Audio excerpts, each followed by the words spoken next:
critical race theory, CRT, is a divisive ideology. There's no other way to paint that canvas. And as a teacher, I'm intimately disgusted with the premise that our institutions would be infiltrated, especially after all we've done as Americans to overcome division. CRT is a lazy way of dealing with diversity in the classroom, I always say. It's a lazy way of dealing with diversity in the military or in the workplace. There are social emotional problems that people have. We do need to recognize and appreciate diversity, that's true. But there is a huge difference between equity and equality. I'm sure many of you have seen the graphics that depict it. But I just encourage you to recognize that myself, for example, I was raised in an urban housing project, a ghetto. I stood in line for free food every summer. I had free and reduced lunch my entire 12 years of primary education. And when I left school to attempt to go to college, I found myself impoverished yet again. You know, there are so many people that have this same story, and they're fewer and far between perhaps nowadays thanks to technology, but there are still many that are struggling, and that divisiveness that's being capitalized upon by CRT and the proponents thereof will only destroy our nation. You know, there are ways to characterize students. There are ways to characterize individuals, character being the root word. That does not mean equity. It does mean equality.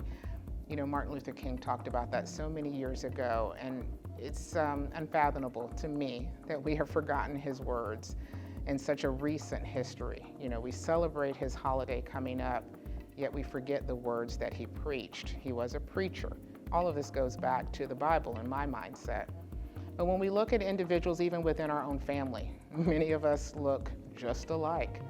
Do we divide those individuals based on their physical characteristics, just a small piece of who they are? Or do we look at the true self, the soul, the mind, the will, the emotions, the things that make that person who they are? That's what teachers should focus on. They should focus on academics, of course, but in order to bring academics to the child, it must be character-based. That's a lot harder than looking at the physical characteristics of an individual and grouping them based on those physical characteristics. I always joke and say that most people change color every year. In the summer, they're one color, and in the winter, they're another. That has nothing to do with your ethnicity. It's just science. And myself, my father is white, my mother is black. Am I to oppress myself and be the victim of myself? That's what critical race theory says. There's so many flaws in that practice, and the fact that it's infiltrating K-12 education is most egregious. I believe adults can have sane conversations and discourse about movements and ideologies, but when we expose children to them, we really corrupt and change the trajectory they are on by threatening their identity. You know, most people don't know that CRT actually started with critical theory. It was an economic revolution that started with the bourgeoisie. And even in urban culture, we talk about the bourgeoisie, we call them bougie.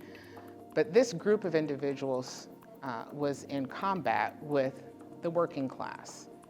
That, however, has nothing to do with what CRT is promoting now in our schools. What we are doing is shaping or changing the shape of young minds, and we're corrupting it. I'm Dr. Lisa Babbage. May God bless you and keep you.